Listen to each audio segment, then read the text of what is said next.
Ang buong mundo ay nasasadlak ngayon sa isang buhay na walang katiyakan. At sa puntong ito ay pantay-pantay ang nararanasan sa lahat ng panig ng mundo, pati sa iba't ibang kapuluan.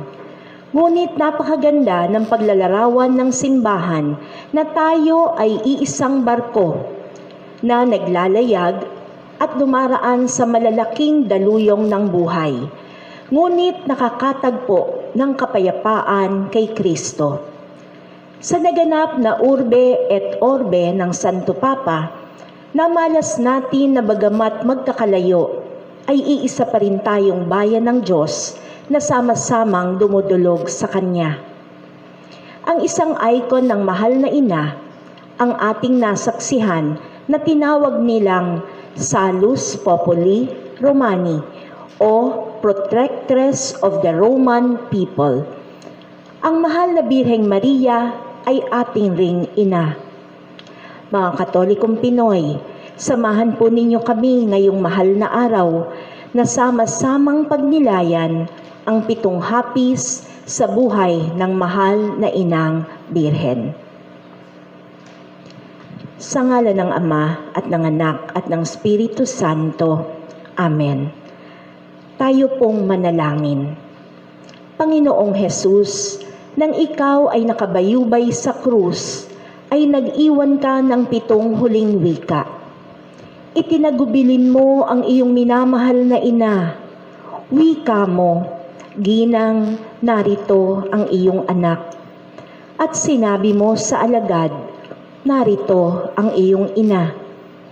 Narito po kaming iyong mananampalataya at natitipon sa iyong ngalan upang bunitain at samahan ang mahal na Inang Maria sa kanyang pinagdaanang hapis sa buhay upang amin ring mailakip sa kanyang puso ang aming pamimighati.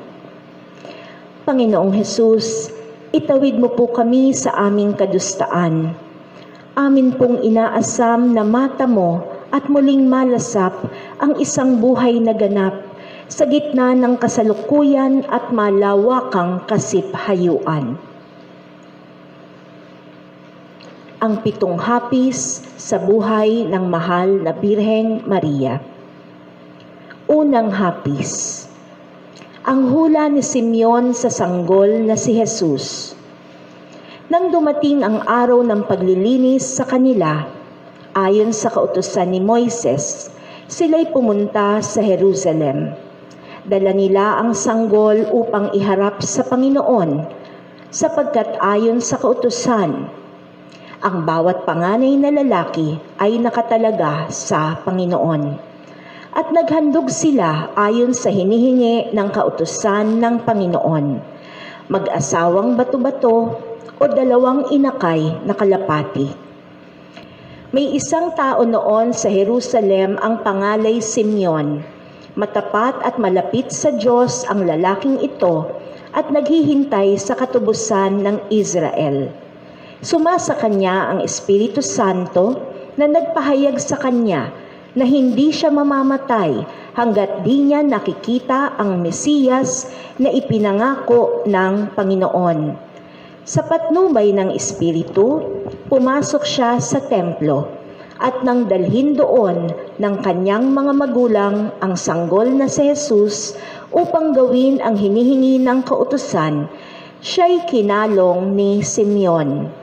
Ito'y nagpuri sa Diyos na ang wika, "Kunin mo na, Panginoon, ang iyong abang alipin ayon sa iyong pangako. Yamang nakita na ng aking mga mata ang iyong pagliligtas na inihanda mo para sa lahat ng bansa. Liwanag itong tatanglaw sa mga hentil at magbibigay karangalan sa iyong bayang Israel." Namangha ang ama't ina ng sanggol dahil sa sinabi ni Simeon tungkol sa kanya. Binasbasan sila ni Simeon at sinabi kay Maria, "Tandaan mo, ang batang ito'y nakatalaga sa ikapapahamak o ikaliligtas ng marami sa Israel. Isang tanda mula sa Diyos, ngunit hahamakin ng marami, kaya't mahahayag ang kanilang iniisip." Dahil yan, ang puso mo'y para na ring tinarakan ng isang balaraw. Ang salita ng Diyos. Pagninilay. Napakabigat po ng kataga ni Propetang Simeon. Dahil dyan, ang puso mo'y para na ring tinarakan ng isang balaraw. Tunay na ininda ng ating mahal na ina ang katotohanan, ang kanyang anak ay pinagkakanulo at tatalikdan ng mga tao. Subalit, ito rin, Panginoon, ang mga katagang nakatarak sa aming puso sa kasalukuyan. Nagising na lamang at nagulantang kami sa balitang itinaas na ang COVID-19 bilang isang pandemic. Sa bawat araw na lumilipas ay kasabay ding kumakaripas ang pagdami ng nagpupositibo sa virus na ito. Ang pinagdaraanan ng bawat magulang ay tulad ng isang balaraw na tumutusok sa puso sa pangambang ang sinumang miyembro ng pamilya ay maaaring tamaan ng sakit sa anumang oras. Manalangin tayo. Mahal naming Ina, bigyan mo po kami ng katatagan ng loob upang matularan ka namin na maharap ang bawat umaga ng may pag-asa ng kaligtasan. Akayin mo kami sa bawat araw na kaya ni naming harapin ng may malinaw na isip at huwag masiraan ng loob gaano man kahirap ang aming sasapitin. Huwag mo po kaming hayaan malugmok sa takot at umabot sa puntong di na kami makakilos. Bagkos ay mabuhay kami sa bawat araw na may ganap na pagtitiwala sa habag ng Diyos, upang sa munting naming kakayahan ay magampanan pa rin namin ang aming mga tungkulin at patuloy pa rin makapagbigay liwanag sa aming kapwa. Amen. Aba, Ginoong Maria, napupuno ka ng grasya. Ang Panginoon Diyos ay sumasayo. Bukod kang pinagpala sa babaeng lahat at pinagpala naman ang iyong anak na si Jesus. Santa Maria, Ina ng Diyos, ipanalangin mo kaming makasalanan, ngayon at kung kami mamamatay. Amen. Mahal na Ina ng 7 hapis, ipanalangin mo kami.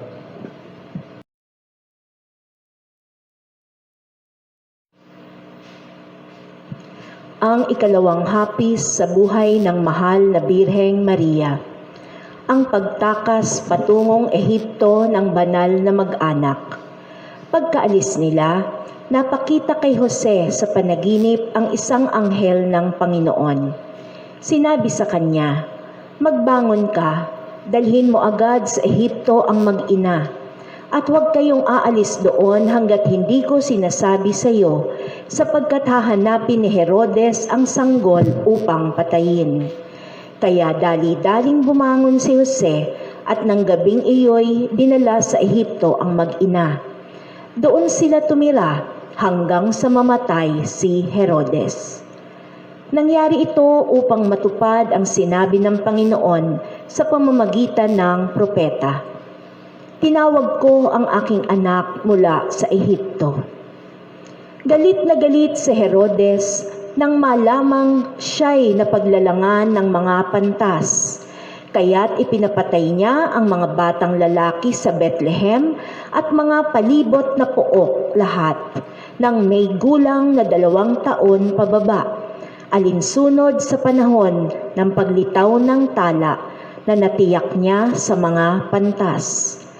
Sa gayoy natupad ang sinabi ni Propeta Jeremias, "Narinig sa Rama ang malakas na panaghoy. Tinatangisan ni Raquel ang kanyang mga anak. Hindi siya maaliw sa tindi ng kalungkutan dahil sa pagkamatay nila." Pagkamatay ni Herodes, isang anghel ng Panginoon ang napakita sa panaginip kay Jose sa Ehipto. "Magbangon ka," sabi sa kanya. "Iuwi mo na sa Israel ang mag-ina, sapagkat patay na ang nagtangka sa buhay ng bata. Nagbangon siya at iniuwi na sa Israel ang mag-ina. Ang salita ng Diyos.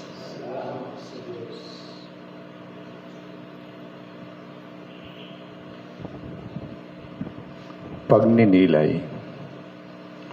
Damang-dama ng mahal na ina at ni San Jose ang panganib sa buhay ng kanilang sanggol.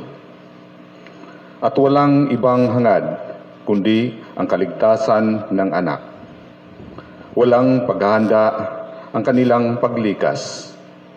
Walang pagpaplano ang kanilang pag-alis.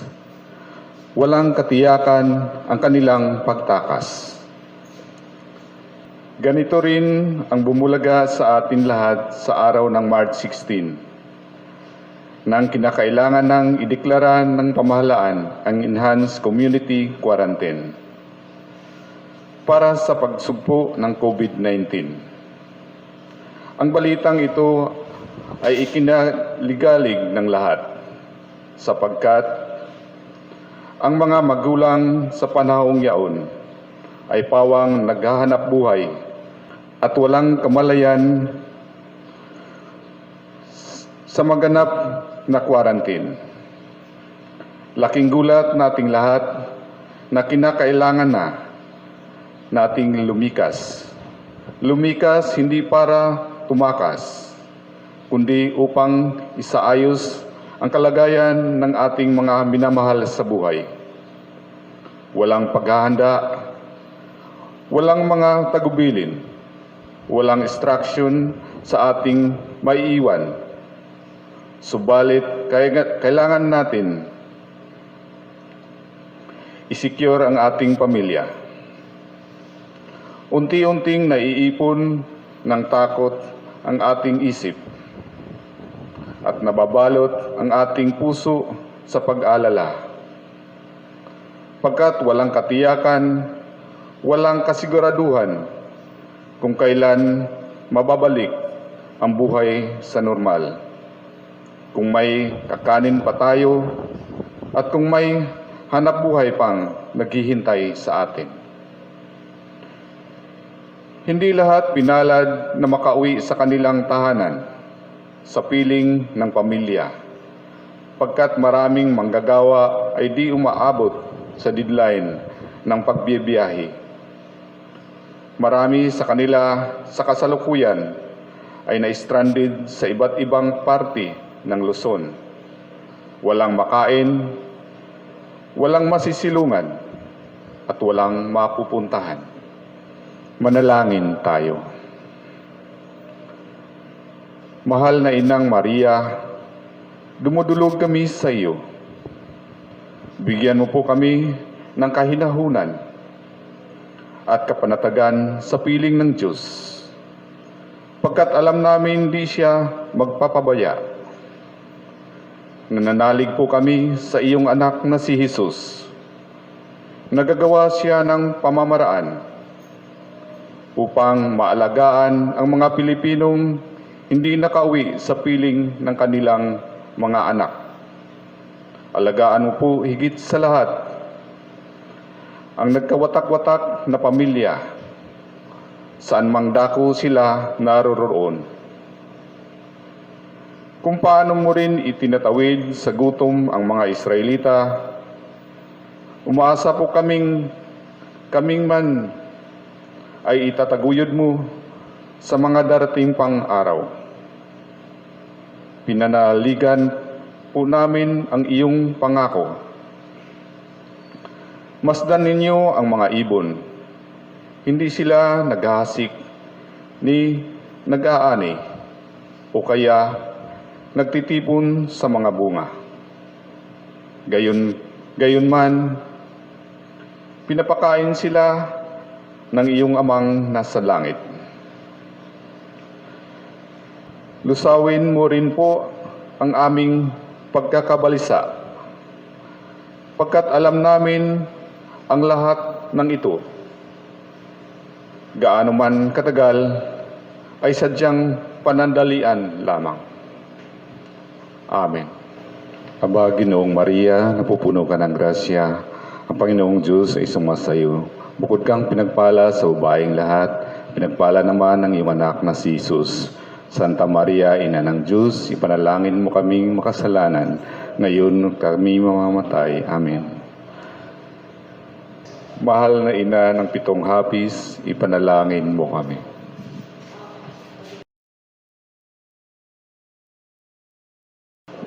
Ang 3 hapis sa buhay ng mahal na Birheng Maria. Ang pagkawala ng batang Jesus ng 3 araw. Taon-taon, tuwing pista ng Pasko, ang mga magulang ni Jesus ay pumupunta sa Jerusalem. At nang 12 taon na siya, pumaroon sila gaya ng dati nilang ginagawa. Pagkatapos ng pista, sila'y umuwi na. Nagpaiwan si Jesus sa Jerusalem, ngunit hindi ito napansin ng kanyang mga magulang. Sa pag-aakala ng isa na si Jesus ay kasama ng isa, nagpatuloy sila sa maghapong paglalakbay. Nang malaman nilang hindi siya kasama, siya'y hinanap nila sa kanilang mga kamag-anak at kakilala. Hindi nila siya matagpuan. Kaya't bumalik sila sa Jerusalem upang doon hanapin. At nang 3 araw, natagpuan nila si Jesus sa loob ng templo, nakaupong kasama ng mga guro. Nakikinig siya sa kanila at nagtatanong, at ang lahat ng nakarinig sa kanya ay namangha sa kanyang katalinuhan. Nagtaka rin ang kanyang mga magulang nang siya'y makita. Sinabi ng kanyang ina, "Anak, bakit naman ganyan ang ginawa mo sa amin? Balisang-balisa na kami ng iyong ama sa paghahanap sa iyo." Sumagot siya, "Bakit po ninyo ako hinahanap? Hindi ba ninyo alam na ako'y dapat na nasa bahay ng aking ama?" Ngunit hindi nila naunawaan ang pananalitang ito. Ang salita ng Diyos. Salamat sa Diyos.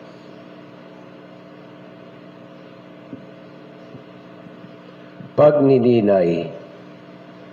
Balisang-balisa si San Jose at ang mahal na ina sa pagkawala ni Jesus. Subalit ito'y naibsan nang sila'y muling magtagpo. Ganito rin po, Panginoon, ang aming nararamdaman sa panahong ito. Kami balisa sapagkat unti-unti naming nadarama ang pagkawala ng mga nakasanayan na naming sarap ng buhay o culture of comfort and conveniences. Pero unti-unti rin po kaming natututo. Sa umpisa kami pinag-iingat at pinatutupad ang social distancing. Ngunit kalaunan, sa paglala ng pagkalat ng virus, ay di na kami maaaring magtipon. Ngayon po namin nadama, Panginoon, na napakabigat po ang nawala sa aming pagkakataong matanggap ang iyong banal na katawan sa sakramento ng Eucharistia. Ngayon, espiritual na ang aming komunyon. Ngayon ay sa FB at telebisyon ka na lamang po namin nasisilayan. Ngayon po namin napapahalagahan ang pagkakataon na kami malayang nakapagsisimba sa oras at lugar na aming ninanais. Hindi na namin kailangang magmamadali para hindi kami mahuli sa misa. Pero ngayon, marami nga kaming oras, subalit ilang misa lamang ang maaari naming maipagdiwang.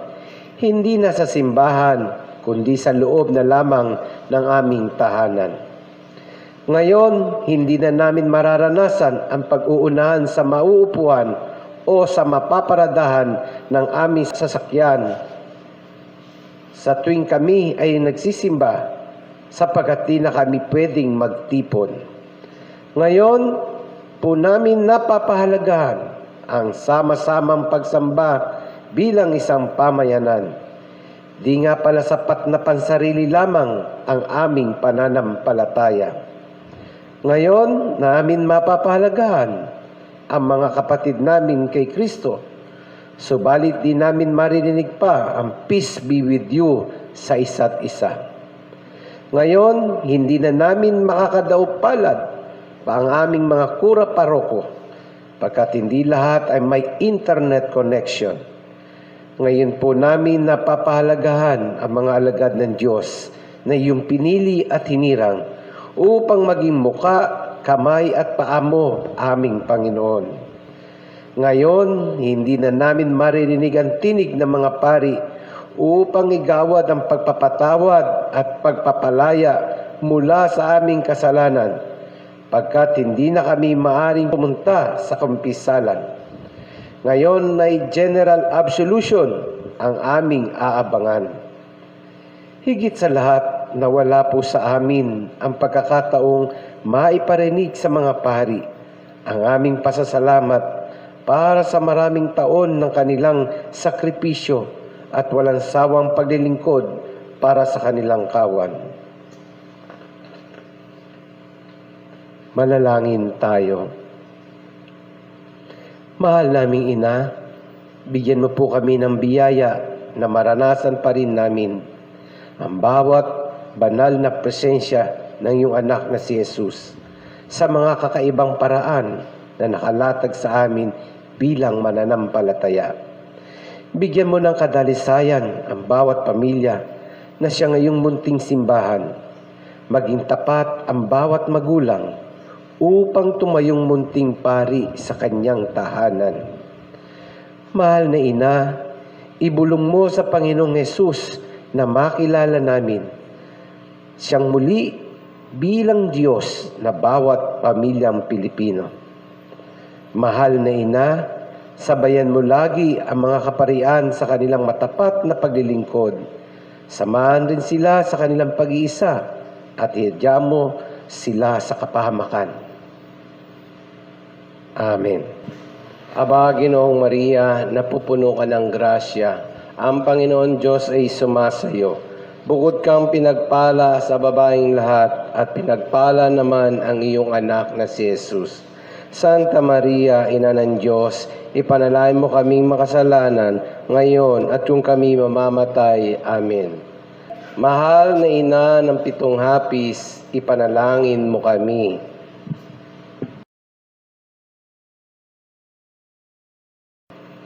Ang ikaapat na hapis sa buhay ng mahal na Birheng Maria. Ang pagsasalubong ni Jesus at Maria sa daan ng krus. Nang dala na nila si Jesus upang ipako, nasa lubong nila ang isang lalaking galing sa bukid. Ito'y si Simon na taga Cirene. Pinigil nila ito at ipinapasan sa kanya ang krus, kasunod ni Jesus. Sinusundan si Jesus ng maraming tao, kabilang ang mga babaeng nananaghoy at nananambitan dahil sa kanya. Nilingon sila ni Jesus at sinabi sa kanila, "Mga kababaihan ng Jerusalem, huwag ninyo akong tangisan. Ang tangisan ninyo'y ang inyong sarili at ang inyong mga anak. Tandaan ninyo, darating ang mga araw na sasabihin nila, mapalad ang mga baog, ang mga sinapupunang hindi nagdalang tao, at ang mga dibdib na hindi nagpasuso. Sa mga araw na iyo'y sasabihin ng mga tao sa mga bundok, gumuho kayo sa amin, at sa mga burol, tabunan ninyo kami, sapagkat kung ito ang ginagawa sa kahoy na sariwa, ano naman kaya ang gagawin sa tuyo?" Ang salita ng Diyos. Salamat sa Diyos. Pagninilay.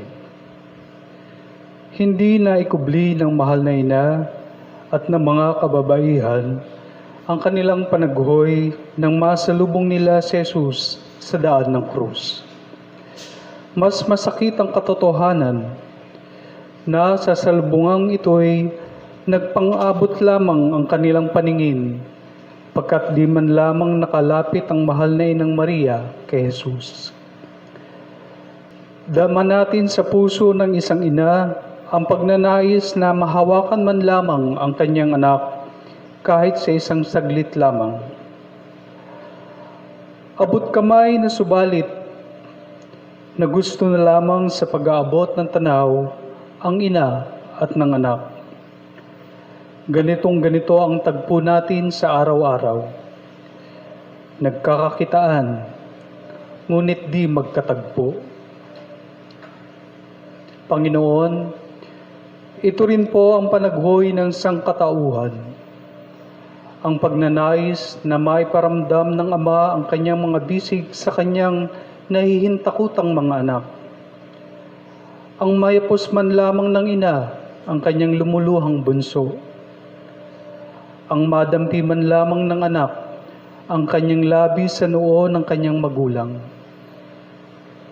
O maaaring sa huli man lamang pagkakataon ay magkayakap man lamang ang mag-asawa at ang buong pamilya.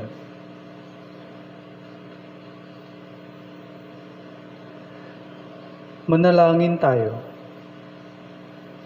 Mahal naming Ina, patuloy mong itanim sa puso ng bawat isa ang pagmamahal di lamang sa aming pamilya, kundi sa mas malaking pamilya, ang sambayanan ng Diyos. Tulad mo, mahal na Ina, naway hangarin din namin ang pangkalahatang kabutihan at laging isaalang-alang ang kapakanan ng mga kapatid naming kinakapusna sa panahong ito. Akayan mo po kami sa liwanag upang tulad ni Simon na taga Sirene ay may magawa pa rin kami para may parating sa aming kapwa ang aming pag-aaruga at pagmamalasakit pagkat ang kapwa ay amin ring kapatid. Amen. Aba, Ginoong Maria, napupuno ka ng grasya, ang Panginoong Diyos ay sumasayo. Bukod kang pinagpala sa babaeng lahat, at pinagpala rin naman ang iyong anak na si Jesus. Santa Maria, Ina ng Diyos, ipanalangin mo kaming makasalanan, ngayon at kung kami mamamatay. Amen. Mahal na Ina ng 7 hapis,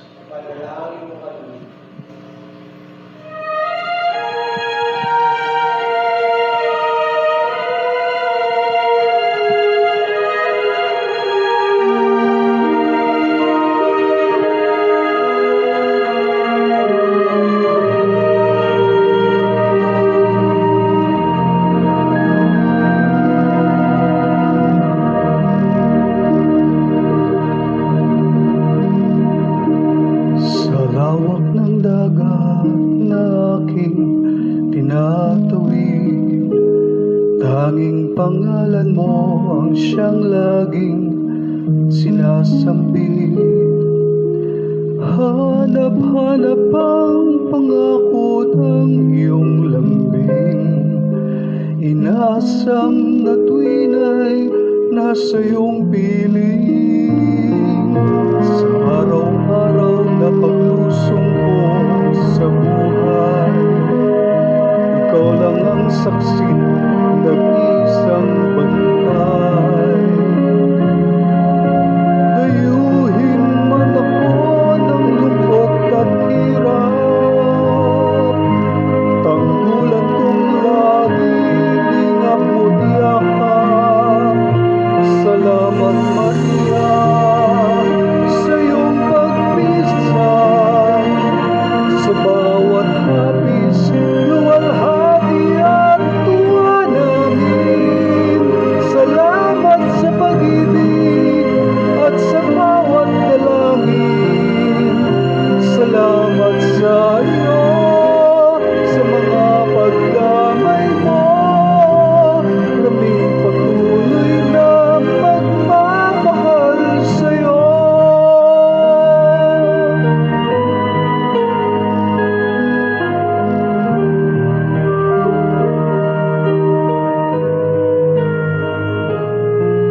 Sa araw-araw na paglusong ko sa buhay, ikaw lang ang saksi, nag-iisang bantay. Dayuhin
ikalimang hapis sa buhay ng mahal na Birheng Maria.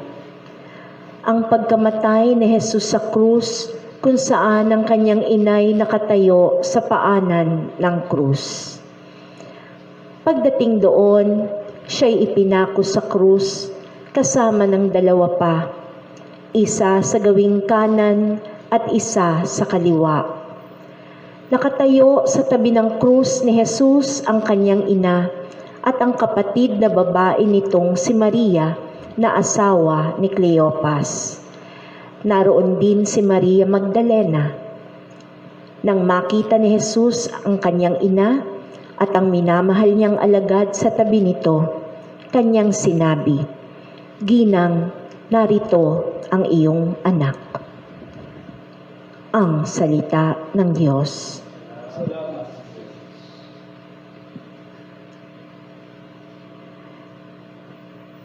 Pagninilay. Tayong mga Pilipino ay naniniwala sa kasabihang, matitiis ng anak ang kanyang magulang, pero di makakatiis ang magulang. Ito'y kasabihan lamang, subalit sa pinakita ng Panginoong Hesukristo, kay lalim ng kanyang pag-ibig sa mahal na Inang Birhen. Ang 7 huling wika ay pananambitan ng isang taong naghahabilin na nasa bingid na ng kamatayan. At ang mas masakit na katotohanan, para sa isang magulang, ang masaksihan ng pagpikit ng mata at malagutan ng hininga ang kanyang anak. Panginoon, ngayon lamang po namin nararanasan ang kabi-kabilang kamatayan. Sa bawat ihip ng hangit, sa bawat kumpas ng orasan, ay pataas ang bilang ng mga nasasawi dala ng COVID-19. Sa dami na po na binawian ng buhay, ay di na rin mabilang kung ilang magulang ang nawalan ng anak o ilang anak na ang naging ulilang lubos.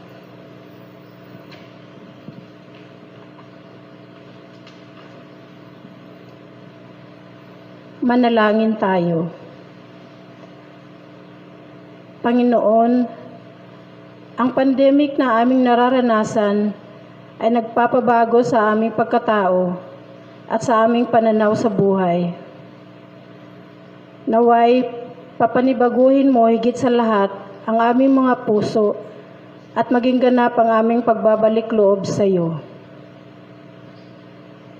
Panginoon, sa COVID-19 ay batid namin na ang buhay at panahon ay walang katiyakan. Bigyan kami ng pagkakataong maihanda ang aming kaluluwa, pagkat anumang oras, ang aming paa ay pawang nasa hukay na. Takdang panahon lamang inihintay kung kailan ito mababaon sa lupa. Subalit, umaasa kami sa Diyos na buhay at Diyos ng buhay. Mahal naming Ina, bigyan mo kami ng biyaya na may parating namin bago pa mahuli ang lahat, ang nilalaman ng aming puso, na maipadama namin ang aming pagmamahal sa aming pamilya, ang aming pag-alala sa aming kapatiran, ang aming suporta sa aming pamayanan, ang aming pasasalamat sa aming mga kaibigan, ang aming paggalang sa aming mga kasamahan sa hanap buhay, ang aming utang na loob sa aming mga pamunuan, at ang pagkilala namin sa dangal ng buong sangkatauhan. Amen. Aba, Ginoong Maria, napupuno ka ng grasya, ang Panginoong Diyos ay sumasayo. Bukod ka ang pinagpala sa babaeng lahat, at pinagpala naman ang iyong anak na si Jesus. Santa Maria, Ina ng Diyos, panalangin mo kami makasalanan, ngayon na kung kami mamamatay. Amen. Mahal na Ina ng 7 hapis, panalangin mo kami.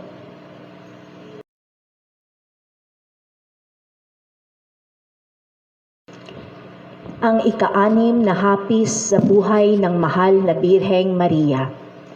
ang pagbababa mula sa krus kay Jesus, kung saan kinalong ni Maria ang bangkay ni Jesus. Nooy araw ng paghahanda at ayaw ng mga Hudyo na manatili sa krus ang mga bangkay sa araw ng pamamahinga, sapagkat dakila ang araw ng pamamahingang ito. Kaya't hiniling nila kay Pilato na ipabali nito ang mga binti ng mga ipinako sa krus at alisin doon ang mga bangkay.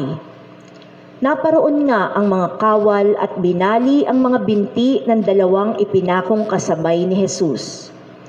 Ngunit pagdating nila kay Jesus at nakitang patay na siya, hindi na nila binali ang kanyang binti. Subalit, inulos ng sibat ng isa sa mga kawal ang tagiliran ni Jesus, at biglang dumaloy ang dugo at tubig. Ang nakakita nito ang nagpapatotoo. Tunay ang kanyang patotoo, at alam niyang katotohanan ang sinabi niya, upang kayo'y maniwala. Ang salita ng Diyos. Salamat sa Diyos. Pagninilay. Ang araw ng pamamahinga ay isang dakilang araw na iginagalang sa panahon ni Jesus, kung kaya't kinailangang ilang baliin ang binti ng dalawang kasabay ni Jesus at inulos din ang tagiliran niya upang matiyak na wala na siyang buhay. Ito ay napakahirap na gawain ng mga kawal, subalit mas mahapdi ang kirot na dulot nito sa puso ng mahal na ina, lalo na ang kanyang kalungin ang bangkay ng kanyang anak na si Jesus. Panginoon, marami rin po sa amin ngayon ang lumuluha tulad ng mahal na ina. Ang mga kawal sa panahon ni Jesus ay kumikitil ng buhay, subalit ang mga kawal sa panahon ng pandemic ay nagdurugtong ng buhay. Sila ang mga frontliners sa gitna ng COVID-19. Sila ang mga kawal ng buhay, mga doktor, nurses, dalubhasa, mga sundalo, public servants, pati na ang mga namumuno sa pamahalaan. Sila ay mga kawal ng buhay na lumalaban sa tiyak na kamatayan, at sila rin ang kawal ng buhay na nagdurugtong ng aming buhay sa pang-araw-araw na pangangailangan. Subalit kami rin ay lumuluha pagkat isa-isa po silang namamatay. Unti-unti silang nauubusan ng hininga sa pagnanais na kami ay mabigyan ng kaligtasan. Manalangin tayo. Mahal na ina, ilapit mo kami sa iyong anak na si Jesus upang mamasdan kami ng may karagdagang awa at ibayong habag upang makalaya na ang lahat mula sa malubhang karamdaman at tiyak na kamatayan. Mahal na ina, kung paanong dumaloy sa iyo ang buhay ng iyong anak na si Jesus, hilingin mo rin ang buhay para sa mga frontliners na nakikipaglaban sa COVID-19. Lukubin mo sila ng lambong ng iyong pangangalaga at iiwas sila sa virus na nakamamatay. Idulog mo rin po, mahal na ina, na ang mga kawal na nagpapatupad ng batas ay maging matatag sa pakikipaglaban para sa kaayusan at katuwiran.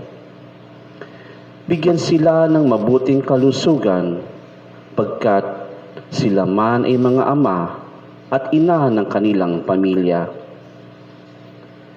Ingatan mo rin po, mahal na Inang Birhen, ang mga service providers na araw-araw ay kailangan magsilbi para sa ikabubuhay ng mga mamamayan. Sila po ay huwag hayaang manghina at tustusan mo po ang pangangailangan ng kanilang mga iniwanan sa araw-araw. Mahal na Ina, tulad mo, kami nabubuhay lamang sa dakilang awa ng Diyos. Amen. Aba, Ginoong Maria, napupuno ka ng grasya, ang Panginoong Diyos ay sumasa iyo. Bukod kang pinagpala sa babaeng lahat, at pinagpala naman ang iyong anak na si Jesus. Santa Maria, Ina ng Diyos, ipanalangin mo kaming makasalanan, ngayon at kung kami mamamatay. Amen. Mahal na Ina ng 7 hapis, ipanalangin mo kami.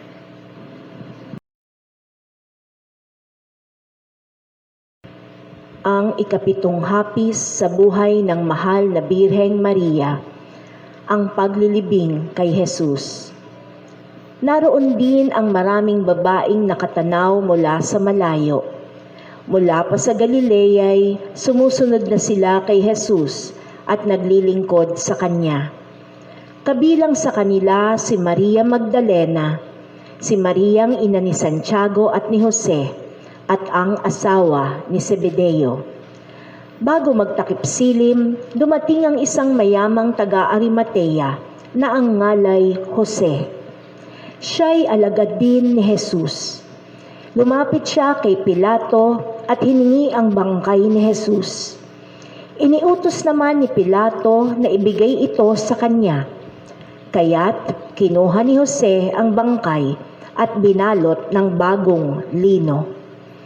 Inilagay niya ito sa sariling libingan na di pa nalalaunang ipinauka niya sa bato.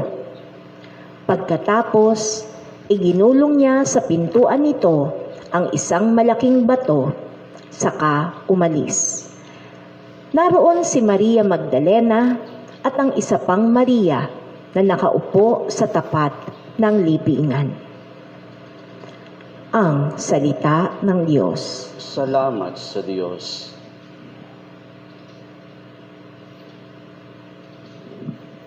Pagninilay. Sa simula pa lamang nang ipahayag ni Anghel Gabriel ang pagpili kay Mariang pinagpala na siya magiging ina ng isang sanggol at tatawagin siyang Emmanuel, na ang ibig sabihin ay sumasa atin ang Diyos. Batid na ng mahal na Birheng Maria ang lalim ng kanyang pagsang-ayon mula sa kapanganakan hanggang sa kamatayan ni Jesus. Batid man niya ang lahat ng ito, subalit iniluha pa rin niya ang pamamaalam sa paglilibing ng bangkay ng kanyang anak. Lumuluha ang mahal na ina, subalit nanatiling matatag. Panginoon, hindi mapigilan ang pag-agos ng aming luha sa bawat araw na lumilipas. Marami ang nagiging biktima ng sakit dulot ng virus. Subalit, hindi lamang ang mga pasyente ang biktima. Unti-unti na ring nalilibing ang mga pangarap ng bawat kabataang naghahangad na makamtan ang kanilang diploma. Nalilibing na ang mga adhikain ng bawat mamamayang Pilipinong naghahangad ng ikauunlad ng bayang ito. Nalilibing na ang pag-asa ng bawat magulang na mabibigyan niya ng mas mabuting kinabukasan ang kanyang pamilya. At nalilibing na rin ang munting butil ng pananalig ng mga lingkod ng Diyos na pinaghahawakan ang pangako mong kaganapan ng buhay.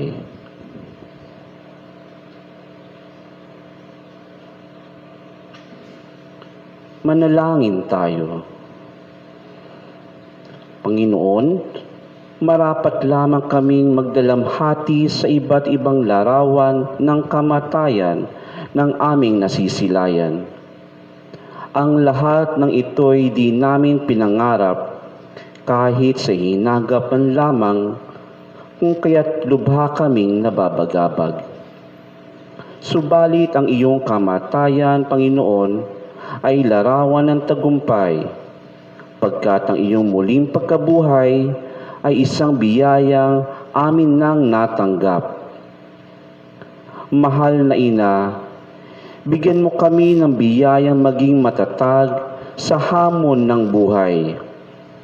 Nais ka naming tularan, sa kabila ng pagluha ay nanatili ang katatagan. Samahan mo po kaming ilibing ang aming kawalan ng pag-asa, ang aming kahinaan at aming pag-alinlangan. Tulungan mo pa rin po kaming ilibing ang mga baluktot na pag-iisip, makasariling pag-uugali, di katanggap-tanggap na asal, at di ka nais-nais na gawi. Ihatid mo kami sa iyong anak na si Jesus upang talikdan na ang dating gawain at harapin na ang bagong buhay na inaalok ni Kristo na aming Panginoon at tagapagligtas. Akayin mo kami, mahal na Ina, tungo kay Jesus upang siya ang manatili naming Emmanuel, ang Diyos na suma sa atin. Amen. Aba, Ginoong Maria, napupuno ka ng grasya, ang Panginoon Diyos ay sumasa iyo. Bukod kang pinagpala sa babaeng lahat at pinagpala naman ang anak na si Jesus. Santa Maria, Ina ng Diyos, ipanalangin mo kami makasalanan, ngayon at kung kami mamamatay. Amen. Mahal na Ina ng 7 hapis, ipanalangin mo kami. Pangwakas na panalangin. Dasalin natin sa Poong May Kapal na maigawad niya ang biyaya ng kagalingan para sa ating lahat. Panalangin ng paghilom. Aking Jesus, salamat sa haplos na iyong pagmamahal. Naiibsan ang aking sakit. Salamat sa init ng iyong yakap. Napapawi ang aking takot. Salamat sa walang sawa mong pag-ibig. Na muling nagbigay buhay sa akin. Subalit sa paglipas ng mga araw, Panginoon, inaalala ko ang hapding dulot ng aking sakit, kung kaya tiklop-tod kong isinasamo sa iyo, huwag mo akong talikdan. Sa panahon ng kalungkutan. Huwag mo akong kalimutan. Sa oras ng paghihirap. Huwag mo akong lisanin. Sa sandali ng pagdurusa. O Panginoong Hesus, sa iyo ko ipinauubaya ang aking buhay. Amen. Amen. Alalahanin sa ating panalangin ang mga intensyon ng Anti-Sancto Papa. Ama namin, sumasalangit ka, sambahin ang ngalan mo. Mapasa amin ang kaharian mo. Sundin ang loob mo dito sa lupa para nasa langit. Bigyan mo kami ng aming kakanin sa araw-araw at patawarin mo kami sa aming mga sala para na pagpapatawad namin sa nagkakasala sa amin. Huwag mo kami pahintulot sa tukso at diyan mo kami sa lahat ng masama. Amen. Aba, Ginoong Maria, napupuno ka ng grasya. Ang Panginoon Diyos ay sumasa iyo. Bukod kang pinagpala sa babaeng lahat at pinagpala naman ang iyong anak na si Jesus. Santa Maria, Ina ng Diyos, ipanalangin mo kami makasalanan, ngayon at kung kami mamamatay. Amen. Luwalhati sa Ama at sa Anak at sa Espiritu Santo, kapara ng una, ngayon at pagpasawalang hanggan. Amen. Sa ngalan ng Ama, ng Anak, at ng Espiritu Santo. Amen. Mahal na Panginoon, sa pamamagitan ng iyong mahal na ina, kami ay akayin sa aming sinubukang gawin. Ang effort na ito, Panginoon, ay para sa ikalalaganap ng iyong kaharian. Nawa, Panginoon, lahat ng manonood, lahat ng makababasa, lahat ng makapakikinig nito ay mas mapalapit sa iyo at maramdaman ang tunay na diwa ng mahal na araw. Nawa ang mga sakripisyong gaganapin at gagawin ng mga taong makikiisa sa panalangin ito ay maging sapat na sakripisyo na para maawa ka at patuloy na ihulog ang iyong awat habag sa kaligtasan ng sangkatauhan. Amen. Sa ngalan na